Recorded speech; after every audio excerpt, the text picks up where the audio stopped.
첫 번째 이슈는 조국 후보자 관련된 내용. 지금 후속 기사가 매일같이 나오고 있습니다. 먼저 새로운 의혹 제기일까요? 오늘 관련 기사들이 좀 있는데 그 내용부터 소개해드리겠습니다. 먼저 동아일보 일면에 나온 기사입니다. 조국 후보자 부인, 딸 허위 인턴 증명서 조작 개입 이렇게 제목이 되어 있습니다. 일단 주목되는 표현은 허위라는 거 그리고 개입을 했다는 거 이런 부분이거든요. 아마도 검찰 수사에서 뭔가 좀 밝혀져야 할 내용이 아닌가 싶습니다. 자세히 보겠습니다. 여기 보시면 키스트 한국과학기술연구원 이틀 출근하고 3주로 기록을 했다.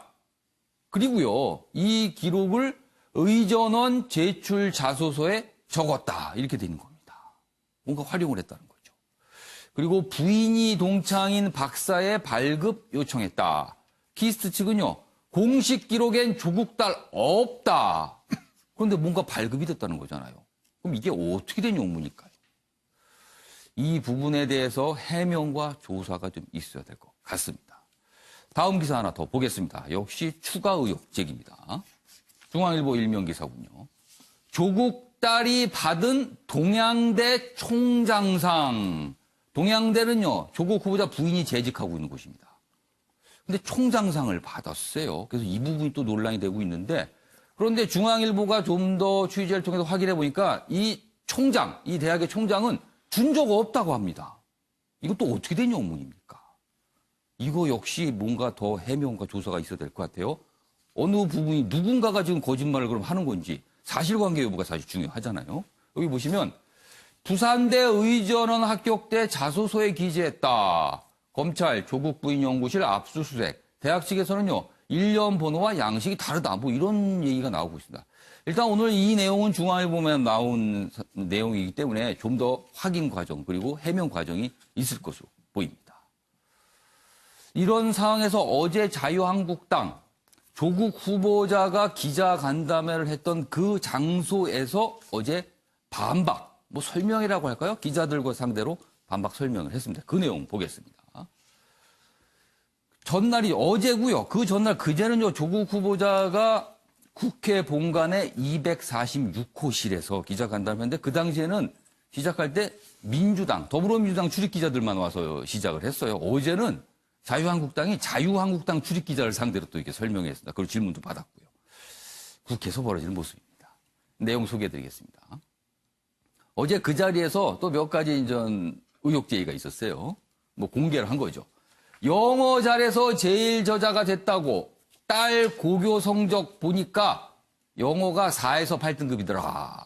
그러니까 4에서 8등급이라는 얘기를 한 거는 영어 실력이 그렇게 특출하지 않다라는 걸 강조하기 위해서 아마 이런 걸 공개를 했을 거예요. 한국당 같은 장소에서 조국 반박 간담회를 열었다. 내용 좀 더 보면요. 청문 기회 날리고 언론 통해 반격했다. 한국일보는 또 이렇게 평가를 하고 있네요.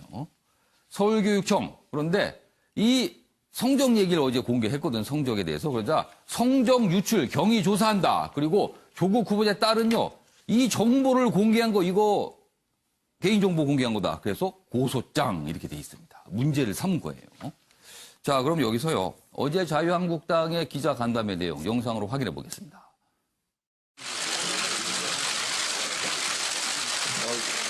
야당 질문이 모두 두려웠던 것입니다. 그래서 자료도 증인도 또 야당도 없는 후보자의 독백 무대를 연출했습니다. 감성파리에 가려진 탐욕, 특권, 위법, 위선의 실체를 밝혀내겠습니다. 영어 장문, 영어 독해 대부분 다 6등급, 7등급, 8등급 다 이해합니다. 딸이 영어를 잘했기 때문에 논문의 제일 저자 등재하는 데 문제가 없고 고려대학교 입학에 문제가 없다는 말은 거짓 해명을 한 것이라고 확신을 합니다. 자기가 2011년에 이러한 논문을 썼기 때문에 이 논문을 참조해서 논문을 쓴다. 이 내용이 꼭 들어가야 됩니다. 이것이 자기 표절이 안 되는 겁니다. 그러나 그런 내용 아무것도 없이 그냥 쭉 번역해서 내놨습니다. 표절이라고 우리가 볼 수가 있습니다. 어제 간담회 오후에 열렸는데요. 그동안 제기됐던 의혹에 대해서 좀 정리하는 뭐 설명도 좀 있었고요. 또 새로운 내용을 또 공개하는 내용도 있었습니다. 자, 조은과 위원님. 네. 오늘 뭐 언론에 새롭게 되는 의혹 보도들 아마 오늘 좀 설명과 해명 과정이 좀 더 있을 것 같아요. 그래서 그거는 뭐 기다려 보도록 하고요. 어제 한국당에서 제기했던 조국 후보자 딸 관련 고교 시절 영어 성적 공개한 부분, 이 부분은 좀 어떻게 보세요? 저거는 초점을 좀 잘못 짚은 게 아닌가 그런 생각이 듭니다. 예. 그러니까 예를 들면 4, 6등 곧바로 이제 누리꿈이라고 예. 해서 그 반박 내용이 나왔습니다만 예. 탭스 성적이 904점이랍니다. 그러면 예. 그 대략 상위 한 1.2% 정도고 그 한영 외고 같은 경우는 2007년 입학생 350명 중에요. 예. 그 163명이 소위 서울대, 연대, 고대, 체대를 갔다는 거죠. 그 중간 등급이. 그리고 사회에서 주장하는 8등급이든 6등급이든 예. 그것이 굉장히 그 어떤 우수한 성적들의 분포 전체적으로다. 그렇기 때문에 예를 들면 논문 번역이든 이게 어느 정도의 수준을 요구하는지 모르지만 예, 어쨌든 예. 굉장히 그 현지민 정도의 수준이다라는 예, 예. 지금 반박이 곧바로 올라와 있거든요. 그러니까 그 정도 등급이라고 이게 영어 공부를 못했다 이렇게 판단할 수 있는 게 아니다라는 거네요. 그걸 그러면. 어떻게 상치시켜서 예. 저런 주장을 평가에 대해서 이제 뭐 그 의도는 잘 뭐 예, 읽히겠습니다만 어쨌든 그 등급이라고 해서 실력이 안 되는 건 예. 아니다라는 것이 지금 뭐 예를 들면 입학이라든가 전체적인 그 당시 예. 교사들 얘기들을 예. 다 들어보면 그게 드러나고 있거든요. 예. 더군다나 그 얘기하려는 의도가 뭔지 네. 그게 좀 잘 초점이 와닿진 않죠. 예. 그러니까 그러면 지금 문제는 예. 어쨌든 간에 조국 후보자가 예. 실제 여러분 일저자를 하도록 강요를 한 건지 그 예. 역할을 한 건지 예. 그러면 이 같은 성적인데 입학에 뭐 개입을 한 건지 이제 예. 조 후보자의 연관성 문제 예, 예. 이제 검찰 수사가 이제 바로 그 점인데 어쨌든 그 학생의 영어 성적 자체에 대한 예. 설명이 좀 전체 흐름과 좀 맞지 않고 또 하나 중요한 것은 지금 이제 다시 예. 조사가 됩니다만 생활기록부 저 예. 공개했거든요. 저 드러나서는 안 되는 부분인데 현재는 본인과 수사기관 두 곳에서 그걸 가져갔다고 하는데 예. 그런데 유출 경위가 어떻게 되는 것이냐. 지금 계속 검찰 또 하나의 논란 구석이 예. 그 피의사실 공표 문제인데 예, 예. 저 문제가 또 다르게 또 문제가 될 개연성이 상당히 있다. 그러면서까지 무리하게 딸을 할 필요가 있는 여러 의혹들이 지금 있거든요. 예. 그러니까 조국 당사자가 직접적인 의혹이 뭔지, 예. 정말 문제가 뭔지 예. 이쪽 부분에 좀 치중해야 될 필요가 있지 않나 그런 생각이 듭니다. 정우가 위원께서는 불필요한 공개가 이루어졌다고 좀 보시는 거네요.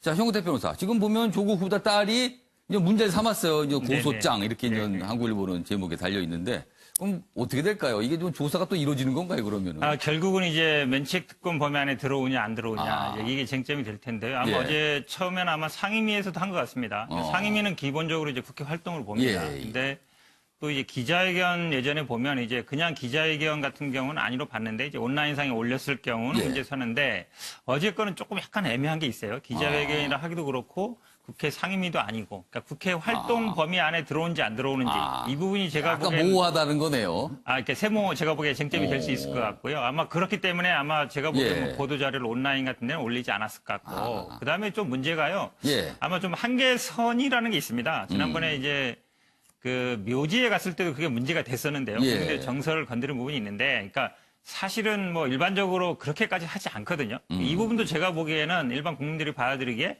저 정도는 아니다. 지금 앞에 말씀처럼 그 당시 이제 외고 상황을 본다 그러면 한 중간 정도 등급이면 뭐 서울대, 연대, 고대 정도는 가는 성적이었는데 예. 그런 걸 모르고 마치 이제 반박을 하다 보니까 예. 이렇게 간 건데 지금 핵심이 사실은 학문적으로는 일저자냐 아니냐 예. 이게 뭐 굉장히 논란이 되는 것 예. 같지만 실제로 당시에 뭐 자소서라든지 생활기록부에 일저자 이런 얘기는 없었어요. 그냥 논문을 썼다 이 정도만 예. 있어서 반박을 하더라도 넘지 말아야 될 선을 지켜야 된다. 그걸 딱 보여주는 것 같습니다. 알겠습니다. 뭐 어제 상황에 대해서 두 분께서 좀 지적을 좀 해주셨어요. 자, 이런 상황에서 검찰 수사 뭐 보기에는 굉장히 좀 속도가 빨라지고 있어요. 그래서 지금부터 검찰 수사 내용 좀 다뤄보겠습니다. 첫 번째 기사입니다. 조국 셀프 청문회 직후에 검찰 딸 논문 교수 소환 그리고 부인 연구실 압수수색했다 이렇게 돼 있습니다. 그러니까 청문회 직후 했다 수색했다. 그러니까 뭐 보란 듯이 했다 뭐 이런 의미인 것 같아요 지금. 여기 보시면 웅동학원 관련자 처남 조사 그리고 친인척 첫 소환이라는 의미가 있다. 조 후보자 부인 딸 총장상 수상 개입 수사. 지금 아까 일면 기사 소개할 때 잠깐 앞에 나온 기사 소개해 드렸는데 이 딸 총장상을 받고 이게 뭔가 입시에 활용된 거 아니냐. 지금 이런 의혹이 나온 거거든요. 그래서 이 부분도 지금 검찰이 들여다보고 있고요. 입시 의혹 그리고 코이카 서울대 의대도 압수수색을 벌였습니다. 왜냐하면 조국 후보자의 딸이 부산대 의전원에 지원하기 전에 서울대 의전원에도 지원을 했거든요. 그래서 거기서 관련 무슨 내용이 있을 것이다. 검찰이 아마 그렇게 판단을 했나 봅니다. 그리고 대학 때 활동과 관련해서 코이카도 또 압수수색 대상이 됐군요. 관련 기사 하나 더 보겠습니다. 자, 검찰 조국 펀드 관련자 등 증거 인멸 포착. 그래서 형사처벌 검토한다. 뭐 이런 얘기도 나와 있어요. 지금 보시면 수사 속도 내는 검찰이다 이렇게 소개가 돼 있는데 조국 셀프 회견 끝나자마자 부인 대학 등 전격 압수수색했다. 그러니까 검찰이 지금 수사의 속도가 만만치 않다. 뭐 이런 해석입니다. 딸 봉사활동 그리고 입시 확인 후에 코이카 서울대 의대도 조사했고요. 딸 논문 논란 단국대 교수 소환, 웅동학원 전함도 조사 대상. 역시 뭐 앞의 내용과 같은 내용 소개하고 있습니다. 자, 그럼 여기서요.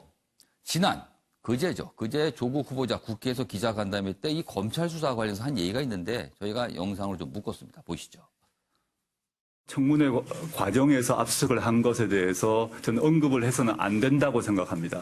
윤석열 총장께서 법과 증거에 따라 수사를 전개할 것이라고 봅니다. 제가 만약 법무부 장관 후보로 임명이 된다면 저는 저 가족에 관련된 일체의 수사에 대해서 보고를 금지할 것을 지시하겠습니다. 이런 지시 없다 하더라도 윤석열 총장님은 보고를 하지 않으시고 또한 엄정하게 수사를 하실 거라고 믿습니다만은. 네.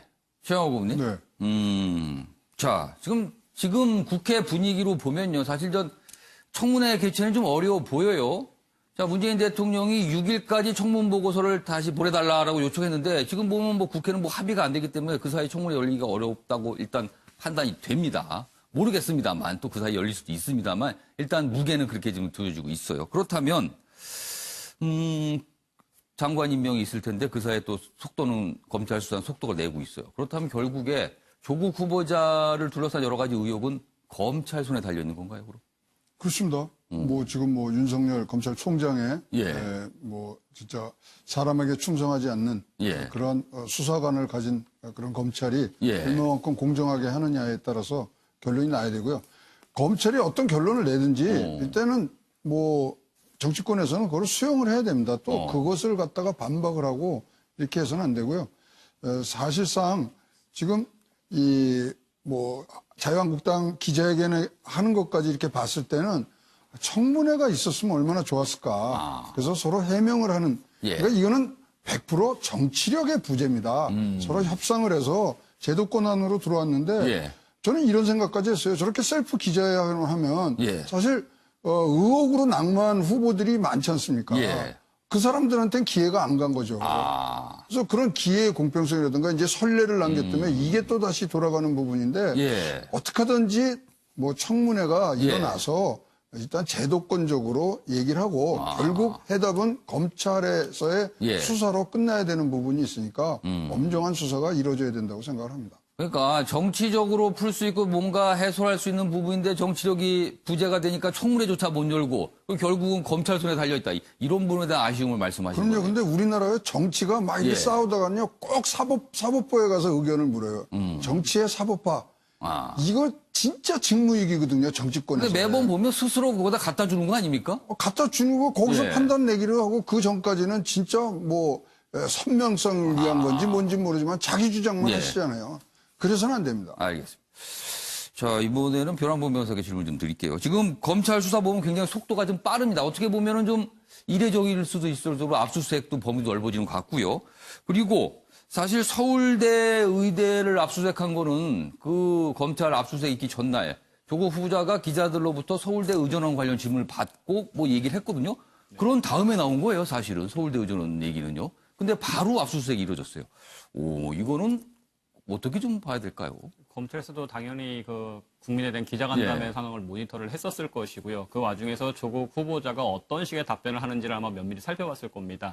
자신들이 알고 있는 정황이라든가 자신들이 압수해서 갖고 있는 수집해놓은 증거에 비추어서 조국 후보자가 전혀 다른 대답을 하거나 분명히 알 수 있었을 정황이 있었음에도 불구하고 나는 모른다, 개입하지 않았다라고 하게 될 경우에는 검찰로서는 증거인멸을 우려할 수밖에 없었을 겁니다. 그러니까 여러 가지 딸의 문제라든가 아니면 뭐 사모펀드라는 문제에 있어서 조국 후보자는 모른다, 아니다로 일관을 하고 있습니다. 그러면은 당연히 이제 검찰 입장에서는 이렇게 부인을 하고 있다라면 증거 인멸을 우려할 수밖에 없을 것이고 그럼 조국 후보자 입장에 따라서 기존의 수사 방침을 조금 더 당길 수밖에는 없겠죠. 사모펀드에 있어서는 분명히 검찰에서는 나름대로 그 운영 과정에서는 미묘한 부분이 많이 있고 의심되는 구석이 많이 있는데 조국 후보자 여전히 모른다, 아니다라 일관하고 있다라면은 기존의 관행과 다르기 때문에 속도를 낼 수밖에 없겠죠. 증거 인멸을 막아야 되니까요. 네. 아까 검찰이 그 기자간담회 내용을 충실하게 이제 자세하게 모니터하다가 이 부분은 필요하다 이렇게 판단을 했다. 뭐 그렇게 지금 해석이 된다는 거네요. 아무튼 지금까지 뭐 새롭게 제기된 의혹들 그리고 검찰 수사까지 좀 길게 좀 봤는데요. 사실 내용이 굉장히 많아서 복잡하기도 합니다. 그래서 아침에 많은 분들이 뉴스나 방송 뉴스나 신문을 보실 때 도대체 이게 무슨 내용인가 이렇게 또 말씀하시는 분도 있어요. 워낙 많은 내용이 쏟아지고 있어서요. 오늘 신문들 중에서 많은 표현이 나왔는데 그중에 하나가 이제 문재인 대통령이 조국 후보자를 임명 강행할 것이다. 이런 전망 기사가 꽤 많이 있거든요. 그와 관련된 내용 지금부터 좀 보겠습니다. 중앙일보입니다. 청와대 의혹 해소 못한 부분 없다. 그러니까 기자간담회에 대해서 굉장히 긍정적 평가해요. 해소를 했다라고 평가를 하고 조국 임명 수순 밤나 이렇게 돼 있습니다. 여기 자세히 보면요. 6일까지 청문 보고서 재송부 요청했습니다. 그리고 윤도한 청와대 국민소통수석 물리적으로는 뭐 청문회 가능할 수 있다. 뭐 이런 입장도 냈고요. 9일께 조국 후보자의 임명장 수여 예상됩니다. 그렇다면 문정부 처음으로 청문회를 안 한 장관 임명이 될 수 있다. 이렇게 전망을 하고 있습니다. 지금 분위기라면 임명이 될 것 같다. 이렇게 좀 전하고 있는 거예요. 관련 기사 하나 더 보겠습니다. 동아일보입니다. 조국 임명 서두르는 청와대다. 10일 국무회의부터 참석시킬 방침. 이렇게 돼 있습니다. 9일이 월요일이죠. 월요일에 조국 후보자 임명이 되면 8년 장관이 되는 겁니다. 그리고 그 다음 날인 화요일 10일에 국무회의가 있습니다. 그럼 여기부터 참석을 할 수 있다. 이런 얘기거든요. 문 대통령 속전속결 임명 의지다.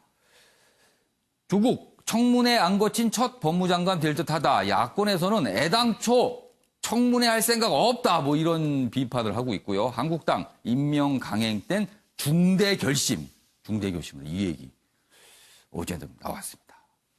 자, 그럼 여기서요.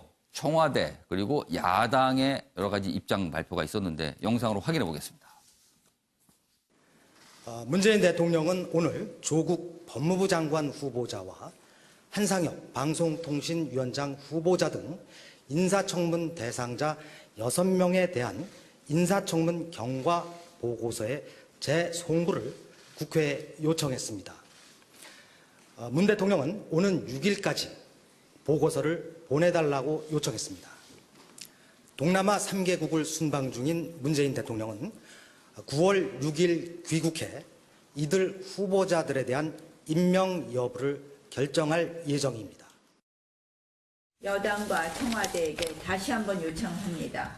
이 청문회 개최, 증인 채택, 자료 제출 요청 등 청문회 전반에 대한 안건을 처리하고 대통령은 이 기한을 인정하는 그런 재송부 요청안을 보내야 할 것입니다.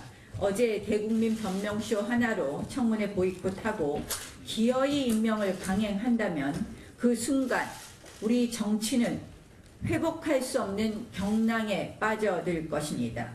문재인 정권의 종말과 몰락을 알리는 신호탄과 함께 자유한국당 역시 중대한 결심을 할 수밖에 없습니다.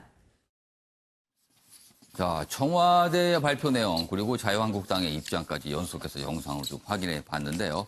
그럼 여기서 이 주제와 관련해서 아침엔 매일경제의 시그니처 코너죠. 빈칸 채우기 좀 해보겠습니다. 패널 4분의 분석력과 상상력을 발휘하는 순서입니다. 자, 오늘 빈칸 어떤 내용인지 좀 보겠습니다. 제가 소개해 놓은 네 분께서는 정답을 추정해 주셔서 앞에 좀 적어주시기 바랍니다.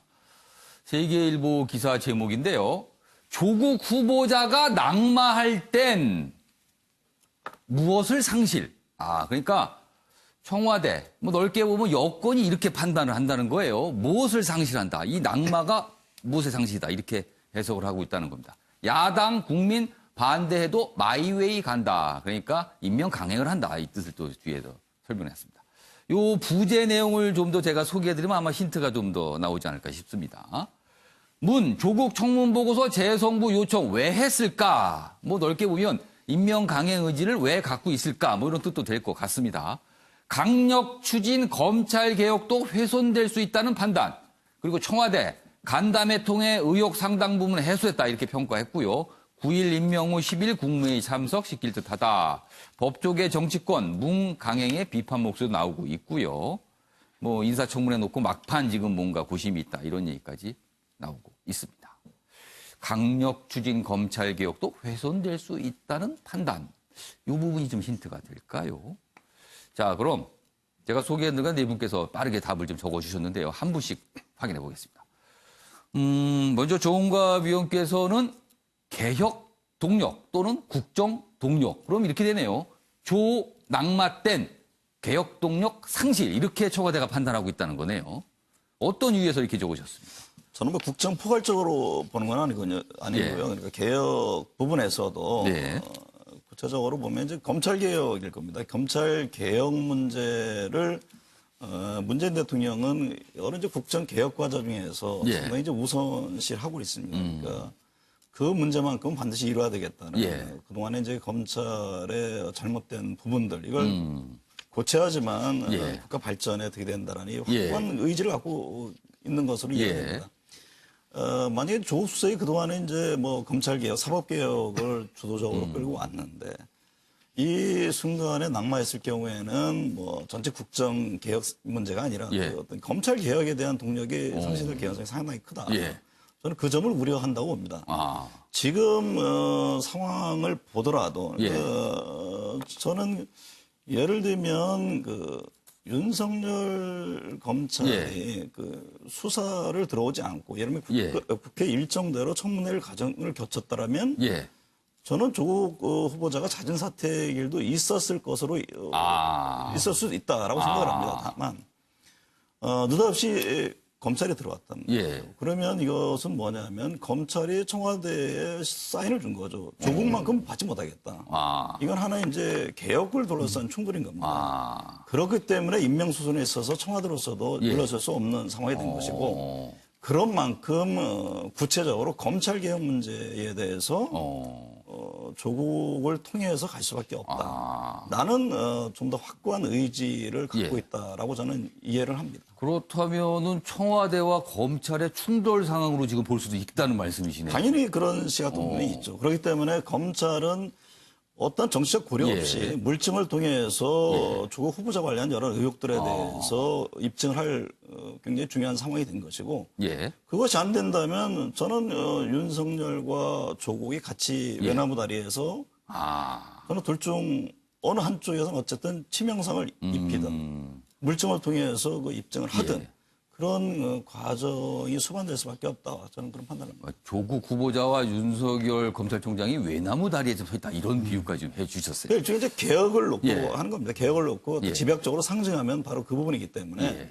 이 정부에서는 검찰 개혁이라는 것은 양보할 수 없는 주제다. 양보할 수 없는 굉장히 중요한 국정 과제라는 점을 그동안 취임에 계속 누차 강조를 해왔죠. 자, 이번엔 최영하 교수께서도 비슷한 답이네요. 국정 동력이라고 쓰셨는데요. 그렇죠. 아마 비슷한 설명을 하실 것 같아서 추가 질문 하나 드릴게요. 네. 문재인 대통령에게 조국 후보자는 어떤 의미입니까? 뭐 소위 말하는 개혁의 아이콘이고 개혁을 완성시켜줄 그런 뭐 마지막 이 점점을 찍을 수 있는 사람으로 그러니까 이제 버릴래야 절대 버릴 수 없는 사람. 근데 왜 버리지 않느냐에 대해서도 좀 궁금한 게 있는데요. 그럼 이제 길게 설명을 잘 해주셨기 때문에 저는 그럼 질문을 좀 옆으로 해서 조국 후보자를 임명할 때 뭘 상실할 거냐? 뭘 상실할 저는 국회를 상실할 것 같아요. 임명을 강행할 경우는 국회를 상실한다. 네, 국회를 상실하고 국회를 상실한다는 대의민주주의 차원에서 보면 국민의 뜻까지도 상실할 수 있는 가능성이 있기 때문에 예. 어떻게 하든지 포용력과 예. 여당으로서 자 이것을 끌고 나가려면은 청문회라든가 이런 제도적인 그런 테두리하에서 할 수 있는 걸 다 해줘야 된다고 생각을 합니다. 그러면은 최영호 국민께서는 지금 청와대가 국정 동력을 상실할 것이냐 국회를 상실할 것이냐 그 선택의 기로에 있다 이 말씀이시네요. 그렇습니다. 지금. 알겠습니다. 정구택 변호사도 똑같은 걸 쓰셨네요. 네네. 국정 동력 그러니까 조낙마된 국정 동력 상실로 지금 청와대는 판단하고 있다는 거네요. 그렇습니다. 근데 지금 이제 어쨌든 보는 시각은 비슷할 것 같고요. 아마 예. 결국 검찰 개혁이 좌초되느냐. 예. 이 부분이 아마 참여정부 때 검찰 개혁 특히 이제 중수부 폐지하려다가 뭐 대선 자금 수사를 예. 하면서 정면으로 어쨌든 충돌했었고 예. 그게 이제 결국은 중수 폐지를 못 갔는데요. 예. 근데 저는 앞에서 전제로 삼았던 예. 과연 이제 그 지금 인사청문회가 완전히 물건을 갔느냐 예. 이 부분 얘기하고 싶어요. 사실은 어찌 보면 쟁점은 예. 하나밖에 없습니다. 증인 소환을 5일 내에 할 거냐 말 거냐. 그렇죠. 증인 얘기 때문에 지금 그렇죠. 합의가 안 되고 있어요. 근데 어제 이제 나경원 원내대표 얘기하는 거 보면 예. 증인 소환이 5일 내에 안 되기 때문에 못한다 얘기하는데 그러면 이제 그동안 솔직히 얘기 안 했지만 예. 증인이 굉장히 중요했다는 거예요. 예. 후보자보다. 예. 근데 인사청문회 대상은 분명히 후보자입니다. 그러니까 지금 물리적으로 보면 뭐 오늘 합의해서 내일 모레라도 할 수 있다는 게 우리 당 입장이라 그러면 예. 그다음에 이제 뭐 자진 출석은 권고해 보겠다. 근데 사실 5일 기간을 둬야 출석을 강제할 그렇죠. 수가 그러니까 있잖아요. 법적으로는 어쨌든 소환을 강제할 수는 없지만 그래도 증인이 없으면 청문회를 못 합니까? 그건 아니잖아요. 예. 그럼 제가 보기에 나경원 원내대표가 결단을 해서 예. 내일 모레 이틀 정도 청문회를 뭐 이틀이 됐든 하루가 됐든 그러니까 자진 출석하는 증인만으로라도 그렇죠. 일단 후보자가 시켜놓고. 중요하니까 예. 후보자가 중요하거든요. 그러니까 아. 후보자를 그러니까 인사청문회를 한 것과 안 한 거는 예. 굉장히 차이가 있습니다. 어쨌든 예. 여당 야당 마찬가지인데 예. 저는 어쨌든 인사청문회를 하게 되면 야당이 어쨌든 본격적으로 질문을 하고 추궁을 하지 여당 예. 입장에서는 방어하는 입장이라 그러면 예. 증인이 못 나오기 때문에 인사청문회 못 하겠다. 지금 와서 예. 하는 거는 제가 보기에 처음부터 할 생각이 없었던 게 아닌가. 제가 보기에 알겠습니다. 결단을 오늘 중으로 오전 중이라도 하면 제가 보기에 인사청문회는 충분히 예. 가능한 시점이다라고 봅니다. 자, 옆에 계신 변환보 변호사 한국당에 몸담고 계시니까 일단 요 질문에 대한 답 설명해 주시고요. 지금 현근태 변호사가 청문회 얘기를 했거든요. 한국당의 입장이 무엇인지까지 설명해 주시죠. 예. 일단 저는 리더십이라고 썼었는데 아마 그 앞서 말씀하신 내용과 이제 국정 동력이라는 것에는 동의를 합니다. 예. 근데 다만 이제 좀 더 이제 미시적으로 들어가서 볼 때 사실 문재인 대통령 같은 경우는 아직까지도 강력한 40여 프로의 그 강력한 팬등 지지층이 존재하고 있거든요. 예. 근데 이제 여권 일각에서도 조국 후보자에 대해서는 이쯤 되면 좀 물러나는 게 맞지 않느냐라는 생각들을 몇 분은 하고 계십니다. 일각에서는. 근데 이제 다만 대통령 의지가 워낙 확고하기 때문에 사실 다른 목소리를 내지 못하고 여당 지도부와 청와대에서 일관된 목소리를 내고 있는 것이거든요. 근데 이 상태에서 만약 그대로 낙마를 하거나 강행을 하게 될 경우에는 그 부담은 고스란히 대통령과 여당 지도부한테 갈 수밖에 없겠죠. 특히 대통령 리더십의 상실 우려가 있다는 그렇죠. 거네요. 그러니까 국정 동력의 상실하는 큰 틀에서 맞기는 한데 예. 이걸 이제 정치적으로 좀 미시적으로 들여다보면은 대통령의 권위라든가 대통령 리더십에 있어서 상당히 좀 한계가 올 수밖에 없을 것 같고요. 한국당에서 이제 그 증인 문제에 대해서 말씀을 많이 드리는 거는 예. 그 지난번 기자간담회에서도 조국 후보자 얘기했듯이 본인은 다 모른다 아니다라고 부인으로 일관을 하고 예. 있어요. 그런 사람 불러서 아무리 얘기를 해봤자 본인 끝까지 나는 모른다, 아니다, 일관할 겁니다. 그러면 적어도 증인과 참고인을 불러가지고 그 사람들 증언을 토대로 해서 조국 후보자가 거짓말을 하고 있다는 걸 국민들에게 알려야 되고 예. 검증이 되는 것이지 예. 그냥 대상자만 나와가지고 모른다, 아니다, 잘못했다, 송구하다, 법적 책임은 없지만 도덕 책임은 인정하겠다, 예. 나는 모른다. 이거는 청문회가 아니죠. 검증이 전혀 안 되는 거니까. 지금 변환보 변호사가 이제 청문회 관련 얘기하시는데 현근태 변호사께 한 30초 드리겠습니다. 예. 반론하시죠. 일단은 뭐 모른다 아니다라고 할 거기 때문에 청문회 안 한다. 예. 그럼 그동안 청문회 과정에서 모른다 아니다고 했던 분들 왜 한 겁니까? 청문회 자체를 하냐 안 하냐가 중요한 거예요. 예. 어떤 답변을 할 걸 예. 미리 예상해서 그것 때문에 안 한다 그러면 예. 제가 보기에 청문회 자체를 뭐 할 필요가 없다는 알겠습니다. 얘기랑 같은 얘기인가요? 변환보 변호사께 짧게 반론기 드릴게요. 오해신데요. 예. 청문회를 모르겠다고 하니까 예. 청문을 안 하겠다는 게 아니라 모르겠다는 걸 대비해서 증인이 반드시 필요하다는 거고 증인이 없는 청문회는 의미가 없기 때문에 증인이 예. 전제를 한다는 것이지 네가 모르겠다고 할 것 같은가 우리 청문 안 하겠다. 그거하고는 다릅니다. 알겠습니다. 지금 뭐 각각 민주당과 한국당에 몸담고 계신 현근택 변호사, 변환보 변호사 보니까 의견이 달라서 오늘 아마 국회에서도 막 이런 논쟁이 있을 것 같네요. 합의가 만만치 않겠습니다. 자, 그럼 여기서 정답 확인해 보겠습니다. 세 분은 국정 동력 또는 개혁 동력 쓰셨고요. 한 분이 리더십 이게 쓰셨습니다. 그러면은 정답이 무엇인지 확인해 보겠습니다. 조국 후보자 낙마 땐 무엇을 상실한다고 청와대가 판단할까요? 보여주세요. 역시 정답은 국정 동력. 오늘은 좀 쉽게 추정할 수 있는 제목이 아니었나 싶습니다. 리더십 상실. 뭐 이것도 전혀 방향이 틀린 정답은 또 아닌 것 같기도 합니다. 알겠습니다. 자, 마지막 질문에 하나 제가 좀 준비했는데 좀 빼놓은 게 있네요. 그럼 변환범 변호사에게 질문 좀 해야겠습니다. 여기 보면 저희가 아까 영상으로도 보여드렸는데 나경원 자유한국당 원내대표가 중대 결심 얘기를 했어요. 임명 강행 때 중대 결심을 할 수밖에 없다. 그 중대 결심의 내용이 뭡니까? 구체적으로 좀 나온 게 있습니까?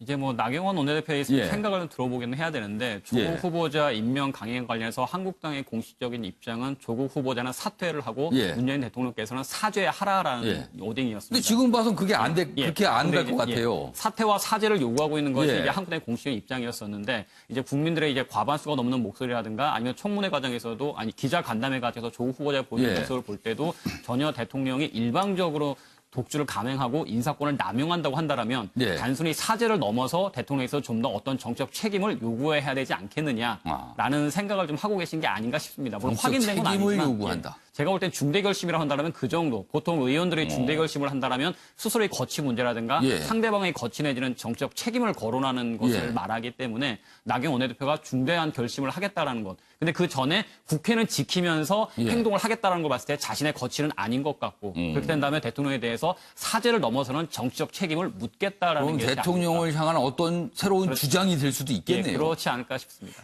혹시 뭐 국정조사 내지 뭐 특검 이런 거에 대한 강력한 요구가 아닐까 하는데 그 부분은 또 지금으로선 정우택 변호사 특검과 국정조사 만약에 자유한국당에서 적극적으로 지금 일부 이제 바른미래당에서 조금 언급이 됐거든요. 근데 한국당이 적극적으로 만약에 주장을 한다, 요구를 한다. 민주당 입장에서는 그거 어떻게 보세요? 당연히 뭐 안 받을 것 같은데요. 근데 그 정도 가지고 제가 보기에 중대 결심, 중대라는 말이 굉장히 중요한데요. 어찌 보면 뭐 직을 건다든지 이런 얘기잖아요. 지금 뭐 해임 건의라든지 특검이라든지 국정조사는 이미 뭐 다 나온 얘기잖아요. 나온 얘기라 그러면 뭐 그렇다고 해서 박차고 나가는 거는 이미 이제 장애투쟁도 하고 있는데 또 이제 아마 국회를 보이콧할 경우에는 지금 이제 뭐 체포영장 발부한다는 얘기도 있어서 리스크도 있어서 제가 보기에는 아까 말씀처럼 이제 뭐 저는 사퇴 이게 예전에 나왔었거든요. 패스트트랙 통과하면 그거 아니라면 제가 보기에 중대라는 말을 붙이기가 좀 애매하다. 알겠습니다. 변호사 변호사. 그러니까 이제 조금 이제 이건 순전히 개인적인 판단일 뿐이고 당의 입장은 아니라는 걸 먼저 말씀을 드리고 적어도 이제 뭐 일부 야당이라든가 일부 의원님들이라든가 여당에서는 대통령 해야 되는 거 해야 하는 거 아니냐라는 정책 책임을 묻고 계시거든요. 근데 이게 사실 원내대표 입장에서 그런 공식 입장을 내는 건 상당히 부담스럽겠죠. 그래서 말씀하셨던 것처럼 또 전원 사퇴 그거는 이제 고려할 수 있는 수단은 아니고요. 그렇다면은 그 대통령에 대해서 정치적 책임을 상당히 묻겠다라는 것은 원내대표 입장에서도 야 이거는 정말 해야 되는 거 아니야. 이 정도면 인사권 남용 아니냐.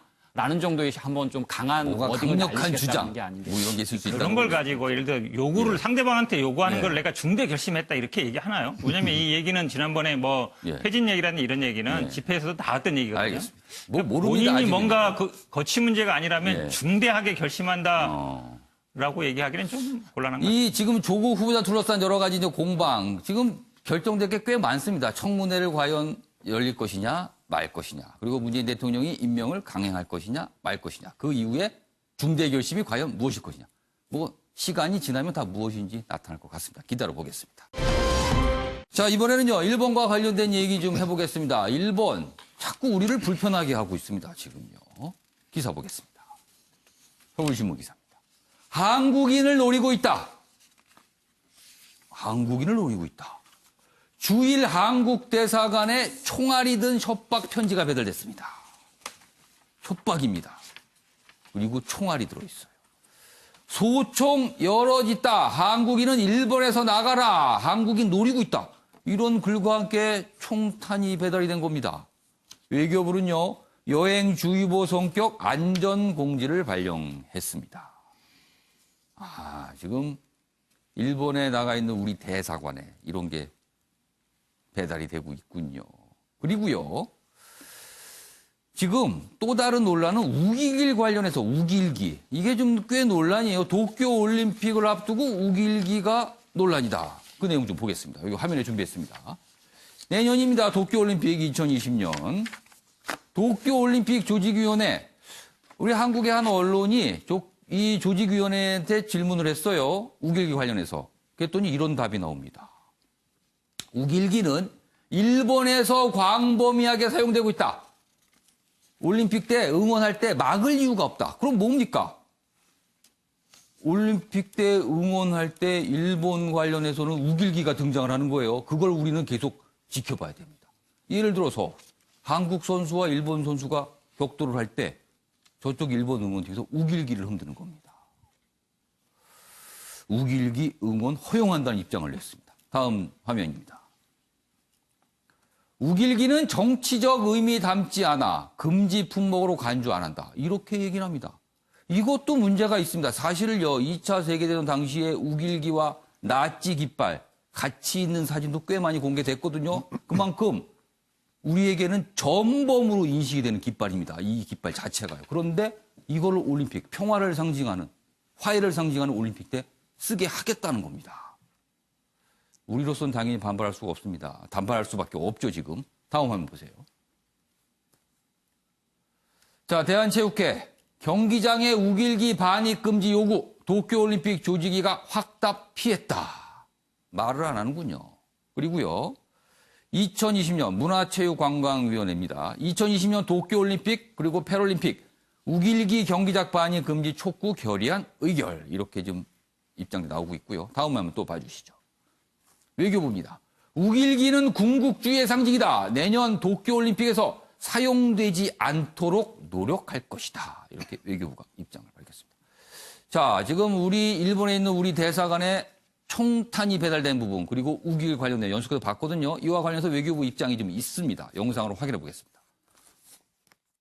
우리 공관이 안전뿐만 아니라 기능을 할 수 있도록 일본 측에서 국제법과 국내법에 따라 필요한 조치를 취해 나갈 것으로 기대합니다. 우길기라는 것이 주변 국가들에게 과거 군국주의와 제국주의의 상징으로 인식되고 있다는 점은 일본 측도 잘 알고 있을 것으로 생각합니다. 일본 측이 겸허한 태도로 역사를 직시할 필요가 있습니다. 관련 사항 시정될 수 있도록 관련 부처와 함께 계속 노력해 나갈 예정입니다. 자, 최영호 고문. 네. 얼마 전에 도쿄올림픽 조직위 사이트에 일본 지도가 올라와 있는데 거기에 버젓이 독도가 일본 땅이라고 표시가 된 지도가 올라와 있어요. 그리고 이어서 지금 우길기 얘기를 또 이렇게 하고 있습니다. 이거 어떻게 해야 됩니까? 아니, 평창올림픽 때도 그랬잖아요. 우리 독도 넣는 거 갖고서 그렇게 따져갖고 우리가 양보해서 빼줬는데. 우리는 좀 배려해줬죠. 예, 근데 이렇게 하고 우길기가 어떤 기입니까? 일본의 육군하고 해군에서 쓰던 군기예요. 그래서 패망하면서 이걸 못 쓰게 했습니다. 근데 은근슬쩍 54년도에 자위대 만들면서 다시 갖고 온 거거든요. 따라서 이거는 전쟁, 그다음에 제국주의의 군국주의의 아주 표상처럼 돼 있는 건데 이걸 쓴다. 이건 말이 안 되고요. 사실 국제 스포츠계에서도 이걸 한 거고 분명히 얘기가 있었죠. 기억나시겠지만 런던 올림픽인가요? 그때 우길기 입장을 못하게 했어요. 그리고 박주호 선수가 독도는 우리 땅이라고 안에 있는 옷에다가 써갖고 그거 갖고서 그렇죠. 출전 정지도 당하고. 이게 이제 정치적인 표현이다 그래서 문제가 좀 정치적인 표현입니다. 이거는 강력하게 얘기를 해야 되고 국제 여론으로 몰고 가서 이걸 못하게 해야죠. 자, 정은갑 위원님. 근데 일각에서 우리 국내에서도 이런 또 주장이 있어요. 이참에 사실 우길기 부분이 동양 쪽 그리고 우리나라나 중국 같은 데는 굉장히 반감이 심하지만 아직까지 이제 유럽이나 서양 쪽에서는 그거에 대한 인식이 좀 부족하다. 그래서 이참에 아예 도쿄 올림픽을 계기로 우길기가 무엇인지 전 세계에 알리는 기회가 될 수도 있다. 그래서 오히려 이걸 활용할 수도 있다. 이런 얘기도 좀 나오고 있습니다. 그렇죠. 그러니까 스포츠에 정치를 도입시키는 게 상당히 금기시하는 부분인데 앞서 말씀하셨듯이 우길기라는 건 제국주의, 군국주의의 상징이거든요. 정부에서도 외교부에서 입장을 내놨습니다만 이게 우리 국가 차원에서 외친다고 해서 일본이 크게 받아들일 것 같지는 않는 문제이기 때문에 외교적인 노력을 기울일 필요가 있다. 그리고 저는 최근에 이제 한일 문제 이런 화이트리스트 배제라든가 지소미아 협정 관련 등등에서 미국의 입장이 도대체 뭐냐라는 점. 그러니까 트럼프 대통령은 사실 안보까지도 자꾸 돈으로 어떤 비용적인 측면에서 생각을 하는데. 그러니까 우길기라는 것에 대한 입장도 분명히 있을 겁니다. 그러니까 이 같은 점들을 좀 미국 국제사회에 좀 환기를 시켜서 정확하게 아까 이제 겸허한 역사 인식이라고 했지 않습니까? 독일은 지금 끊임없이 계속 반성을 합니다. 과거의 어떤 대전 속에서 잘못한 부분들에 대해서. 그리고 일본은 도대체 뭐냐라는 점. 이거는 국제사회 인류 보편적으로 함께 나눠가야 될 또 지적해야 될 부분이거든요. 그런 점에 있어서의 미국의 움직임을 한번 예의해 주시할 필요가 있다. 그리고 우리 국가로서는 계속 국제사회에 이 같은 점을 환기시키면서 노력을 병행하는 것이 그나마 지금 우리가 할 수 있는 수단과 방법이 아닌가 그런 생각을 해봅니다. 사실 올림픽은 평화의 축전입니다. 그런데 우리로서는 지금 우길기도 불편하고요. 그리고 거기에 가서 뭘 해야 되는 우리 선수들이나 뭐 선수단 입장에서는 방사능도 불편합니다. 사실은요. 그 얘기를 우리가 조금만 얘기하고 많이 얘기하지 않고 있거든요. 사실은요.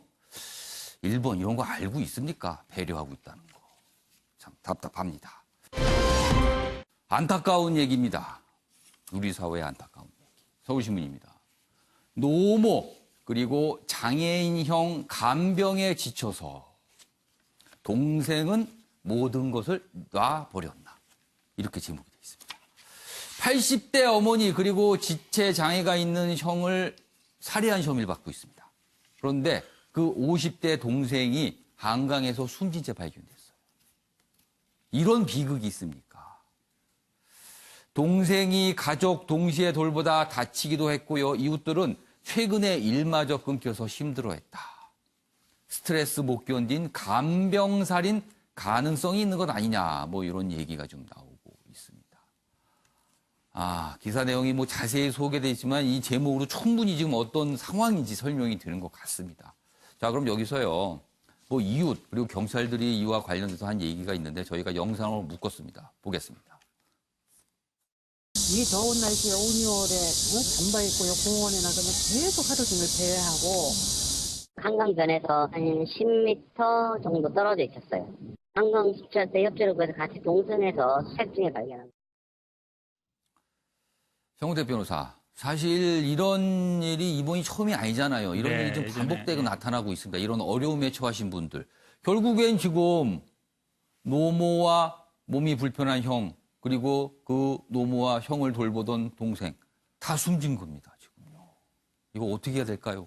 우리가 뭐 송파세 살인 아니죠. 그때 사건도 있었고 지난주에도 우리가 아마 탈북자 얘기도 했었잖아요. 어찌 보면 이제 복지의 사각지대라고 볼 수 있는데 조금 디테일하게 말씀드리면 이분이 아마 요양보호나 주간보호를 받고 있던 것 같아요. 이게 어떻게 돼 있냐면 8시간 주간 또는 24시간 전일 이렇게 돼 있습니다. 전일 요양보호 받는 분들은 아주 중증이거나 이걸 이제 지자체에서 예산 부담도 하고 중앙정부랑 같이 하는데 그걸 사실 계속 늘려오곤 있어요. 근데 이분은 아마 동생이 일을 하다가 일을 할 사람이 있기 때문에 제가 보기에 아마 주간만 보호를 받은 것 같은데 이 24시간 전일 보호를 많이 받았으면 이분이 아마 좀 심적 부담, 경제적 부담을 많이 덜을 수 있었을 것 같아요. 근데 실제로 24시간 받는 분이 아주 비율이 적습니다. 10%도 안 되는 걸 알고 있어요. 그래서 구체적인 비율은 모르겠습니다만 지자체마다 좀 다른데 이분을 확대할 필요가 있다. 결국은 이 어머니와 형을 돌보는 것뿐만 아니라 경제적인 본인이 돈을 벌어야 되는 그 이중적인 부담이 있는데 그렇다고 해서 이런 분들을 다 또 뭐 시설에 이렇게 하는 건 아니잖아요. 본인이 집에 있으면서 사회적으로 돌보는 그런 시스템을 갖춰야 된다. 이분이 사실은 그것만 아니었으면 단순히 일자리 잃었다고 해서 이런 선택을 하지는 않았을 것 같아요. 그러면 24시간 전일 보호를 지금 사실은 지자체가 좀 꺼려는 부분도 지자체 예산이 들어갑니다. 들어가야 그냥 국가 예산을 받기 때문에 부담이 있어요. 그러면 이제 국가 예산을 조금 늘려주고 전일제 보호를 좀 늘려가는 식으로라도 방법을 찾아야 된다라고 봅니다. 알겠습니다. 오늘 많은 언론들이 이 안타까운 사연을 공통적으로 좀 다루고 있습니다. 여러 가지 또 해법에 대한 고민을 또 해야 되는 상황이 온 것 같기도 합니다. 알겠습니다. 다음 기사는 머그샷입니다. 머그샷. 머그샷이라는 거는 영화 같은 데 보시면요. 어떤 용의자나 뭐 혐의자가 체포가 됐을 때 경찰서에 가서 이렇게 찍습니다. 그리고 뒤에 보면 이렇게 선이 그어져 있고요.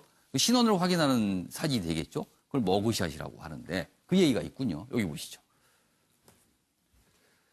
고유정 머리 커튼 여파. 이 머리카락 커튼 많은 분들이 참 답답해하면서 항상 보고 있습니다. 그런데 이 여파로 경찰이 머그샷 도입을 검토한다. 강력범 신상 공개 때 활용할 목적이다. 법적 문제 없는지 법무부에 의뢰했다. 머그샷 수사 기록용 사진이다.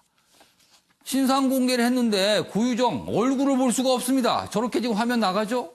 저렇게 머리카락 커튼을 치고 있어요. 점점 길어지는 머리카락인데.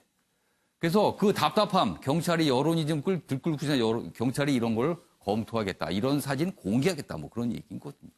자, 그런데 이 사안을 두고 또 찬반 논쟁이 좀 있습니다. 화면 보겠습니다. 이쪽입니다. 머그샷 공개 검토에 공익 우선, 유죄 추정이냐, 찬반이 엇갈린다는 거예요. 이게 좀 공익 차원에서 이런 거 공개하는 게 마땅하다는 주장도 있지만 이거는 너무 공개하는 순간 이건 유죄 추정을 하는 거다. 그래서 문제가 있다. 또 이런 반대 의견도 있습니다. 이딴 흉악범죄 도입 여론이 고개를 들었다. 경찰은 법무부에 유권 해석 요청했다. 여기 보시면 머그샷, 여기 뭐 그림으로 그렇습니다. 이런 모습이 나옵니다. 여기 보시면 누군가 어떤 사진을 들고 있고 여기 본인의 이름과 뭐 이렇게 좀 써 있습니다. 그리고는 얼굴이 이렇게 공개되고 앞쪽, 옆쪽 사진 이렇게 찍게 되는 거죠. 이런 거를 신상공개 결정이 되면 이걸 공개해야 되는 거 아니냐. 우리도 찍어서 이런 얘기입니다. 자, 변호사 변호사. 네. 뭐 제가 기사 내용은 소개해 드렸는데요. 일단 단도직입으로 질문을 드릴게요. 머그샷 찍어서 공개하는 거 찬성하십니까? 반대하십니까? 저는 개인적으로 찬성합니다. 예, 지나치게 그 피해자가 아니라 가해자 중심의 인권으로 가는 것은 바람직하다고 보여지지 않고 있고요. 사실 좀 냉정하게. 그리고 그 사실 형벌을 주는 목적은 그 사람의 죄에 대해서 어떠한 벌을 주는 목적도 있기는 하지만 또 사회적으로 예방적 효과도 분명히 고려할 수밖에 없습니다.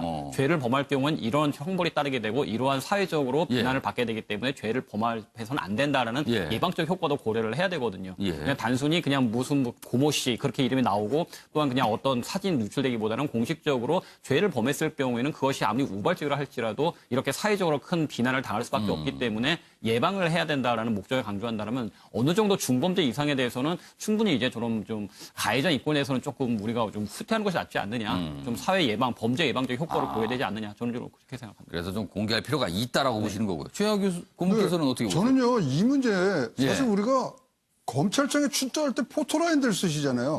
뭐 형도 확정되지 않고 조사받는 과정에서 다 그게 다 크게 보면은 머그샷 공개한 거예요. 다 우리가 익숙한 겁니다. 그래서 변호사님 말씀처럼. 근데 그분들은 거기 포토라인에서도 머리카락을 내리지는 않잖아요. 아니 그러니까 자기가 다 공개를 하고 뭐 하고 사실 뭐 그게 죄가 확정된 게 아니고 출두하는 과정에서부터 다 그렇게 공개가 되고 있는 그러한 지금 사회적인 그런 뭐 풍습이 있는데 이거 안 할 이유가 하나도 없다 이거죠. 저는.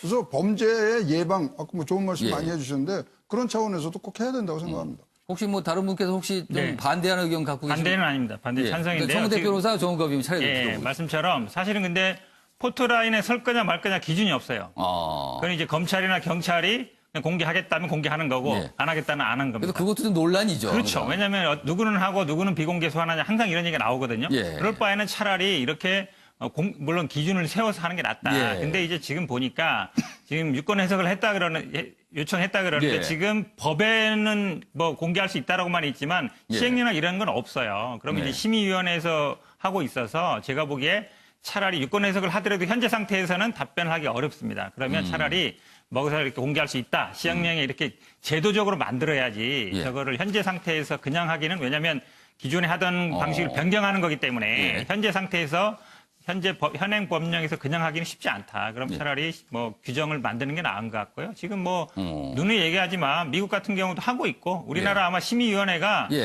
뭐 대부분 공개하는 사건은 아마 아주 극히 예의적입니다. 근데 미국은 다 하고 있거든요. 그렇게 본다 그러면 우리나라 같은 경우에는 뭐 공개해도 큰 문제는 없죠. 요 유권 해석 부분에 대해서 좀 더 자세한데 요 내용을 좀 설명을 좀 드리고 그다음에 정은갑 의원님 최종 의견 좀 들어보겠습니다. 여기 보시면 경찰이 법무부에 유권 해석을 요청하는데 어떤 부분을 해석해달라고 했냐면 지금 특정 강력범죄법 상에는 이렇게 규정이 되어 있답니다. 피의자의 신상을 공개할 수 있다. 그래서 이제 신상 공개 결정이 이루어지는 거거든요. 근데 이 조항에 대한 해석을요. 피의자의 얼굴 사진을 촬영해 공개하는 것이 가능하다. 이렇게 해석해도 되느냐. 이렇게 물어봤다는 거예요.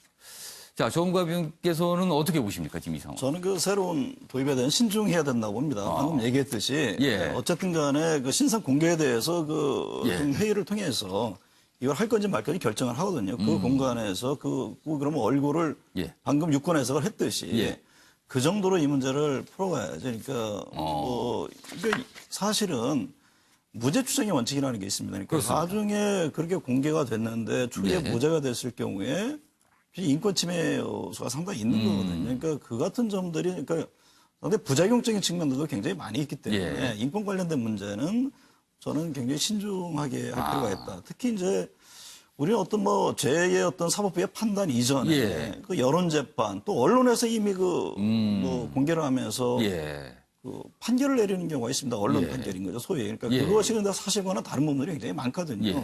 그러니까 그런 점 등에 비춰볼 때 좀 신중할 필요가 있지 않나 그런 생각을 해봅니다. 그래서 지금 이 얘기가 나오니까 역시 국민의원 제목으로 공익 우선 유죄 추정 이런 이유로 이제 찬반 의견들이 갈리고 있다. 뭐 이렇게 좀 소개가 되어 있습니다. 알겠습니다. 사상 첫 마이너스 물가 디플레 수렁에 빠질라 경고입니다. 지난달 소비자 물가가 작년 같은 기간 대비해서 보니까요 0.04% 낮아졌습니다. 그러니까 물가가 내려간 거예요. 물가는 통상 오르잖아요. 조금씩. 올 들어 0%에 머물다 결국 뒷걸음질 쳤다. 근데 정부는요 일시적 현상이다. 그러면서 약간 불안을 좀 진정시키려고 노력을 하고 있죠. 이 마이너스 물가가 왜 위험하다고 전문가들은 분석하면요. 물가가 거꾸로 가잖아요. 그러면은 자산 가치 역시 거꾸로 가는 겁니다. 많은 분들이 갖고 계신 자산의 가치가 낮아지는 거예요. 그런 문제 때문에 이게 경제에 타격을 준다는 겁니다. 다 관련 기사로 더 있는데 보시죠. 자, 정부와 하는, 그러니까 정부 측에서는요, 지금 이 물가 이렇게 마이너스 나온 거에 대해서 디플레이션 아니다. 그러나 전문가들은 아니다, 그렇게 볼 게 아니다. 일본식 불황 초입 아니냐. 좀 걱정해야 된다. 이렇게 좀 갈리고 있습니다. 기재부, 국제유가 하락, 그다음에 각종 복지 영향으로 작년 폭염 농산물값 폭등, 뭐 이런 거 기저효과가 있다. 그러니까 작년에 비해서 작년에 폭등한 거에 비해서 올해는 좀 그게 없으니까 물가가 내려간 것으로 보인다. 뭐 이런 설명이에요. 그리고 한은은 내년에는 물가가 1%대로 높아질 것이다. 걱정하지 말라. 그렇지만 전문가들은요. 수출이 9개월째 감소하고 물가가 8개월째 0%대인데 무슨 소리를 하는 거냐. 또 이렇게 지적을 하고 있습니다. 그래서 금리 인하 등 적극적인 뭔가를 내놔야 된다. 그리고 인구까지 감소하고 있는데 지금 물가 이렇게 만만치 않다. 이렇게 분석하고 있습니다. 최영호 고문님, 이 상황 어떻게 보세요? 두 개 다 맞는 말입니다. 다 맞으면 어떡합니까? 그럼 디플레는 이 개념상 2년 동안 물가가 마이너스가 2년 계속돼야지만 디플레이션이 되고요. 지금 현상은 디스인플레이션이라서 물가가 좀 덜 오르는 상황인데 사실 일본식 불황 초입에 들어왔느냐 안 왔느냐 이제 이거 갖고 좀 많이 말씀하시는데 일본식 불황 초입에는 지금 뭐 어떤 학자들은 20년 잃어버렸다는데 5년 차 정도에 우리가 지금 가 있다. 이런 얘기를 하는데요. 저물가가 왜 위험하냐면 저물가가 아주 친한 친구가 두 명이 더 있어요. 저성장과 저금리거든요. 세 개가 한꺼번에 오면 전에요 그러면. 네. 세 개가 한꺼번에 오면 지금 전 세계가 걱정하고는 제페니피케이션. 소위 말하는 일본의 그 경제 상황을 그대로 따라가는. 경제가 일본화된다는 거죠. 그렇죠. 따라서 이 굉장히 심각한 문제입니다. 그래서 저물가가 얼마나 위험하냐면요. 외환 금융위기 부동산 버블에 버금가는 경제의 위험 요소라고 보시면 되겠습니다. 그러니까 우리 통상 물가는 꾸준히 오르고 경제는 꾸준히 성장하다. 이렇게 되는 걸 좋다고 보잖아요. 근데 지금 그게 안 될 수 있다는 거잖아요. 정은갑 위원께서는 지금 상황 어떻게 해석하십니까? 디플레라는 걸 왜 걱정하냐면 그러니까 소비가 일어나질 않는 겁니까? 소비의 부진에 따라서 물가가 떨어지는 거거든요. 그랬을 경우에는 이제 제품의 재고가 쌓이고 그러면 이제 투자가 안 일어나. 그러면 고용이 부진되는 이 악순환 때문에 우려를 다 안 되는 거군요. 그냥 연속적으로 그렇죠. 안 되는 인플레이션이라는 이제 급격한 가격 상승인데 그것보다 오히려 이제 장기 침체 가능성이 있기 때문에 이걸 우려하는 겁니다. 그러니까 지금 어쨌든 뭐 미중 간의 무역 갈등이라든가 여러 가지 국제사회 속에서 한국 경제 굉장히 어렵죠. 어려운데 과연 이게 이제 디플레이션 상황이냐. 뭐 정부로서는 일시적인 이제 공급에 따른 것이지 디플레 상황은 아니다라는 입장인데 어쨌든 경기가 어렵기 때문에 뭐 재정이든 금리든 여러 정책 등을 동원해서 뭐 규제 문제도 그렇고 상당히 적극적으로 선제적으로 대응할 필요에 빠진 것은 맞다고 보여집니다. 그러니까 이거를 좀 간단하게 볼 건 아니다. 뭐 그런 상황이 아니라는 거예요. 지금 정부는 일단 뭔가를 불안을 좀 가라앉히기 위해서 애쓰는 모습이고 전문가들은 그렇게 쉽게 보지 마라. 그렇게 지적을 하고 있는 상황입니다. 첫 마이너스 물가. 아무튼 이런 현상이 좀 나타났습니다. 자, 이번에는 나라 밖 소식을 좀 전해드리죠. 홍콩 얘기 자주 전해드렸는데요. 홍콩 소식이 오늘 또 들어와 있습니다. 관두고 싶다. 녹취 공개된 캐리람 홍콩 행정장관. 홍콩 행정장관이니까 아무래도 이제 중국 정부 측에 가깝죠? 그런데 또 어떤 녹취가 공개됐는데 거기에 그만두고 싶다, 다 때려치고 싶다, 뭐 이런 취지의 얘기를 했다는 거예요. 근데 파문이 커지자 번복합니다. 사퇴 없다. 여기 있습니다. 자, 지금 로이터가 이 녹취록을 공개했는데요. 홍콩 기업인과 비공개 대화 내용입니다. 여기에 보면 송환법 후회한다. 미중 갈등에 나는 선택권이 없다. 그리고 중국은 군대 투입 계획 없다. 뭐 장기전 감수해야 된다. 중국은 지금 투입할 수 있다는 걸 자꾸 암시하잖아요. 근데 홍콩 장관이 그거와 좀 배치되는 얘기를 한 게 어떻게 보면 들통이 난 거예요. 녹취록을 통해서. 그러자 회견을 열어서 사퇴 생각해 본 적 없다. 이렇게 진화에 나섰다고 합니다. 여기 좀 더 기사가 자세히 소개되어 있는데요. 송환법을 밀어붙인 것 후회한다. 이런 취지의 얘기를 했어요. 지금 이 송환법 때문에 지금 홍콩 시위가 시작이 됐는데 그거 후회한다. 그래서 그럼 이거는 시위대 쪽 의견에 가깝고 중국 정부 의견하고 또 멀어지는 거예요. 그리고요 또 나에게 선택권이 있다면 가장 먼저 깊이 사과하고 행정수반직을 사퇴할 것이다.